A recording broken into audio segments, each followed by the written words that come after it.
Hello students, NCERT class 10th maths में आप सभी का स्वागत है। आज हम प्रश्नावली 15.1 में क्वेश्चन नंबर 13, क्वेश्चन नंबर 22 और क्वेश्चन नंबर 24 सॉल्व करेंगे। इन क्वेश्चंस के अंतर्गत हम पासे से संबंधित सभी सवालों को हल करेंगे, जिसमें एक बार पासे को फेंका जाए, 2 बार पासे को फेंका जाए या एक ही पासे को एक बार फेंका जाए और एक ही पासे को 2 बार फेंका जाता है, तो उससे संबंधित जितने भी सवाल बनेंगे उनको हम आज बहुत अच्छे से यहाँ पे पढ़ेंगे। तो आइए पहले क्वेश्चन नंबर 13 पढ़ लेते हैं। इसमें हमें दिया गया है कि एक पासे को एक बार फेंका जाता है और निम्नलिखित को प्राप्त करने की प्रायिकता ज्ञात कीजिए। तो देखो, अगर हम किसी एक पासे को एक बार फेंकते हैं तो उसमें सबसे पहले कितने फलक होते हैं? 6 फलक होते हैं। तो आप लोगों को अगर ध्यान में है तो पासा कैसा होता है कि जब हमने कभी भी लूडो खेला है तो हमने कभी देखा होगा या किसी ने नहीं देखा है, तो इस तरह से पासे में कुल कितने 6 फलक होते हैं। जैसे ये सबसे ऊपर वाला पहला फलक हो गया, इसके बाद में ये जैसे साइड वाला दूसरा फलक हो गया, नीचे वाला दूसरा फलक हो गया, साइड में जैसे अपने पास में तीसरा फलक हो गया, नीचे इसका वाला चौथा फलक हो गया, सेम ऐसे ही अपने पास इधर साइड वाला 5वां फलक हो गया, और इसी तरह से और एक ये सबसे ऊपर वाला जैसे छठा फलक हो गया, ये सबसे पहला इधर वाला। तो इस तरह से टोटल एक पासे में कितने फलक होते हैं? 6 फलक होते हैं। जब भी हम पासे को फेंकते हैं तो अपने पास में कुछ इस तरह से पासे में नंबर आएंगे 1 से लेकर 6 तक। तो अतः है किसी भी एक पासे को फेंकने पे कुल परिणामों की संख्या अपने पास कितनी आएगी? 6 आएगी। अब कुल परिणामों की संख्या तो इसकी फिक्स हो गई। इसके बाद में हमें क्वेश्चन में कहा गया है कि उसमें सबसे पहला पॉइंट है कि उसमें अभाज्य संख्या होने की प्रायिकता ज्ञात करनी है। अभाज्य संख्या होने के लिए अभाज्य संख्या होने के अनुकूल परिणामों की संख्या। तो अनुकूल परिणामों की अभाज्य संख्या होने के अनुकूल परिणामों की संख्या अपने पास में क्या क्या हो जाएंगी वो हम चेक करते हैं। अनुकूल परिणाम कौन से होंगे? अब इसमें अनुकूल परिणाम मीनिंग किससे रिलेटेड है? ये अभाज्य संख्या से रिलेटेड है। अभाज्य संख्याएं कौन सी संख्याएं होती हैं? वो संख्याएं जिनमें स्वयं का भाग जाए, किसी अन्य संख्या का भाग नहीं जाता हो, वो सभी संख्याएं अभाज्य संख्या कहलाती है। जैसे एक को कभी भी हम अभाज्य संख्या में नहीं लेते हैं। 2 में किसी भी अन्य संख्या का भाग नहीं जाता, इसलिए 2 अपनी अभाज्य संख्या है। 3 भी अभाज्य संख्या है। 4 में 2 का भाग जाता है, इसलिए 4 अभाज्य संख्या नहीं है। इसके बाद है 5 भी अभाज्य संख्या है। 6 अभाज्य संख्या नहीं है, क्योंकि 6 में 2 और 3 दोनों का भाग जाता है।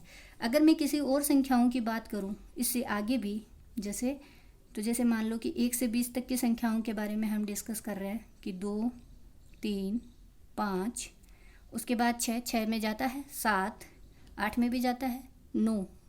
ज़्यादातर बच्चों के दिमाग में आया होगा कि 9 अभाज्य संख्या है, जबकि 9 में 3 का भाग पूरा जाता है। 10 में भी जाता है 11, 12 में जाता है 13, 14 में भी 2 का भाग जाता है, 15 में भी जाता है 3 का भाग, 16 में भी जाता है 17, 18 नहीं होगा 19।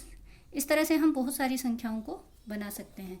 तो सबसे पहले हमें अभाज्य संख्या को डिफाइन करना आना चाहिए कि उसमें कौन कौन सी संख्याएं आएंगी। तो इस तरह से हमने इस अभाज्य संख्या को बना लिया। इसमें अनुकूल परिणामों की संख्या कितनी आई अपने पास में? 3 आई। 3 कौन कौन सी? 2, 3 और 5। तो इससे संबंधित अब अपने पास में प्रायिकता, इसलिए प्रायिकता का सूत्र अपने को सभी को याद रखना है और बार बार हर सवालों में लिखते जाना है। अनुकूल परिणामों की संख्या आई 3 और कुल परिणामों की संख्या है 6, तो आंसर आ जाएगा 1/2। सिमिलरली इसमें सेकंड पॉइंट दे रखा है कि 2 और 6 के बीच स्थित कोई संख्या। तो 2 और 6 के बीच अनुकूल परिणामों की संख्या क्या हो जाएगी अपने पास में? हमें प्रश्न में कहा है 2 और 6 के बीच, तो 2 और 6 के बीच में क्या क्या संख्या होती है?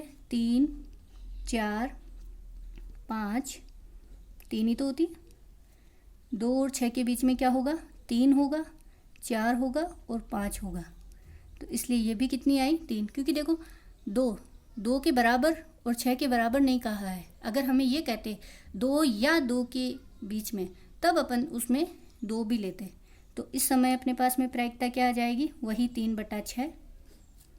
तो आंसर आ जाएगा वही 1/2। 3 के पहाड़े से काट देंगे। सेम ऐसे ही अगला पॉइंट है अपना, एक विषम संख्या होने के अनुकूल परिणामों की संख्या।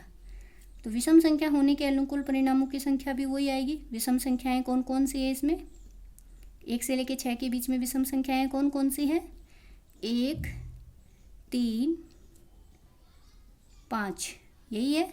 तो अपने पास में इसमें भी आंसर कितना आया, 3/6। तो अपने पास प्रायिकता कितनी आ जाएगी, 3/6 यानी 1/2।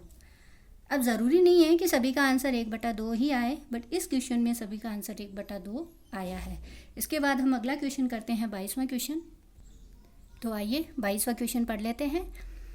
इस प्रश्न में अपने को ये कहा गया है कि निम्नलिखित सारणी को पूरा कीजिए। तो सारणी में अपने को दिया गया है कि घटना दोनों पासों की संख्याओं का योग। दोनों पासों की संख्याओं का योग मीनिंग ये है कि 2 पासों को फेंकने पर कितनी कुल परिणाम क्या बनते हैं, कुल स्थितियाँ कौन कौन सी होती हैं, सबसे पहले अपने को वो समझना होगा। तो सबसे पहले हम इसमें 2 पासों को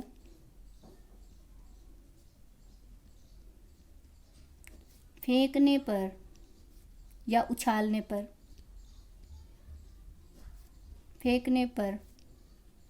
कुल परिणामों की संख्या ज्ञात करेंगे। अब कुल परिणामों की संख्या में किस तरह से कुल परिणामों की संख्या कितनी आती है। सबसे पहले जैसे अपने पास में 2 पासे हैं, पहले पासे पे अगर 1 आता है तो दूसरे पासे पे 1, 2, 3, 4, 5, 6 कोई सा भी अंक आ सकता है। तो पहले पासे पे अगर 1 है तो दूसरे पासे पे 1 हो सकता है, 2 हो सकता है, 3 हो सकता है, 4, 5 और 6 कोई सा भी अंक हो सकता है।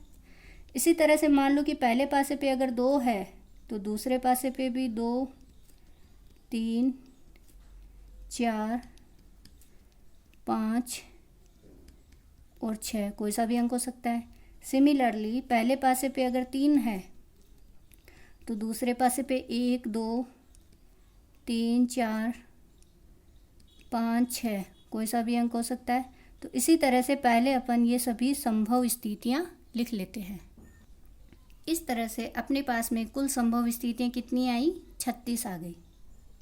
तो कुल परिणामों की संख्या अपने पास में आ गया इसमें 36। यानी कि अगर हम 2 पासों को फेंकते हैं या एक ही पासे को 2 बार फेंकने पर या उछालने पर कुल परिणामों की संख्या अपने पास आएगी 36। अब हमें इसकी प्रायिकता ज्ञात करनी है कि दोनों पासों को फेंकने पर संख्याओं का योग 2 होना। तो कौन सी संख्या में किन्हीं 2 अंकों को जोड़ेंगे तो उनकी कौन सी संख्याओं का योग 2 हो रहा है, तो वो हो रहा है सबसे पहले 1 और 1 का जोड़ कितना हो रहा है, 2 हो रहा है। तो संख्याओं का योग 2 होने की अनुकूल स्थितियाँ कितनी हो गई अपने पास में, 1 हो गई। तो इसकी प्रायिकता क्या हो जाएगी, इसकी प्रायिकता हो जाएगी अनुकूल स्थितियाँ 1 और कुल संभव स्थितियाँ 36, है ना। 1 और 1 का जोड़ी तो 2 हो रहा है, तो इसलिए यहाँ पे आंसर आ जाएगा 1/36। इसी तरह से किन संख्याओं का योग 3 हो रहा है, तो वो हो रहा है 2, 1 और 1, 2, इन दोनों का योग 3 हो रहा है ना। तो अपने पास में इसका आंसर कितना आ जाएगा, 1 और 2 अनुकूल स्थितियाँ हुई, तो आंसर हो जाएगा 2/36। सिमिलरली अगला कितने अंकों का योग 4 हो रहा है, तो 4 हो रहा है 1, 3, 2, 2 और 3, 1, इन सभी का योग कितना हो रहा है, 4 हो रहा है। तो ये कितनी संख्याएं हैं, 1, 2 और 3। तो आंसर क्या हो जाएगा अपने पास में 3/36। मेरे ख्याल से सभी को क्लियर है। सेम ऐसे ही संख्याओं का योग 5 होना, तो 4, 1, 3, 2, 3, 2, 3 और 1, 4, यानी कितने अंक हो गए, कितनी संख्याएं हुई, 1, 2, 3 और 4। तो आंसर क्या हो जाएगा 4/36। सिमिलरली संख्याओं का योग 6 होना, तो 5, 1, 4, 2, 3, 3, 2, 3, 1, 5, इन संख्याओं का योग कितना हो गया अपने पास में, 6 हो रहा है। तो 1, 2, 3, 4 और 5, यानी 5/36। सिमिलरली 6 1 5 2 4 3 3 4 2 5 1 6, इनका योग 7 हो रहा है ना, सबका योग 7 हो रहा है। तो कितने अंक हो गए? 1 2 3 4 5 और 6। तो आंसर हो जाएगा 6/36। संख्याओं का योग 8 होना, 6 2 3 4 और 5, आंसर हो जाएगा 5/36। सूत्र तो सबको याद है ही। क्या है सूत्र? अनुकूल परिणामों की संख्या बटे कुल परिणामों की संख्या। तो आपको अनुकूल परिणामों की संख्या में ये सारी संख्याएं लिखनी है वहाँ पे, ठीक है। उसके बाद में संख्याओं का योग 9 होना, 3 6 4 5 5 4 और 6 3, यानी 1 2 3 और 4। तो आंसर आ जाएगा 4/36। इसी तरह संख्याओं का योग 10 होना, तो अपने पास में यहाँ आ जाएगा संख्याओं का योग 10 होना, तो 6 4 5 5 और 4 6, यानी कितना हो गया आंसर? 3/36। सिमिलरली 11 होना, तो 6 5 और 5 6, यानी 2/36। और 12 होना मतलब 6 6, यानी 1/36। तो इन सभी प्रायिकताओं का अगर हम जोड़ करते हैं तो इन सभी का योग आएगा 1। इसके बाद में अपने को इसमें सेकंड पार्ट दे रखा है कि यदि एक विद्यार्थी यह तर्क देता है कि यहाँ कुल 11 परिणाम 2 3, ये जो शुरू वाले 11 परिणाम है 2 3 4 5 6 7 8 9 10 11 12 यहाँ तक, यह परिणाम प्रत्येक की प्रायिकता 1/11 है, तो क्या आप इस तर्क से सहमत हैं? अपने सकारण उत्तर दीजिए। तो इसमें मैं यही कहूँगी कि हम इस तर्क से सहमत नहीं हैं। क्यों? क्योंकि ये सभी जो परिणाम अपने पास आए हैं, ये एक भी परिणाम अपना समप्रायिक नहीं है, सभी अलग अलग हैं, ठीक है। इसी के बाद हम अगला क्वेश्चन करते हैं, जो कि आपका क्वेश्चन नंबर 24 ही है। इसमें आपको कहा गया है कि वही आपको सभी एक पासे को 2 बार फेंकना है, और उसमें पहला पॉइंट है कि 5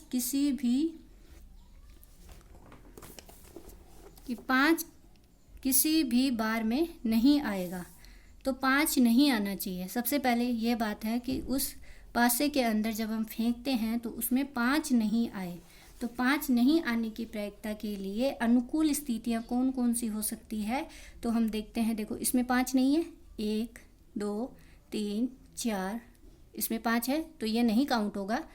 और 5 6 7 8 9 10, ये भी काउंट नहीं होगा। 11 12 13 14 15 16 17 18 19 20 21, इन सब में 5 है। 22 23 24 25 और 26। तो अपने पास देखो 5 कहाँ कहाँ है? 1 2 3 4 5। तो अपने पास में 5 किसी भी बार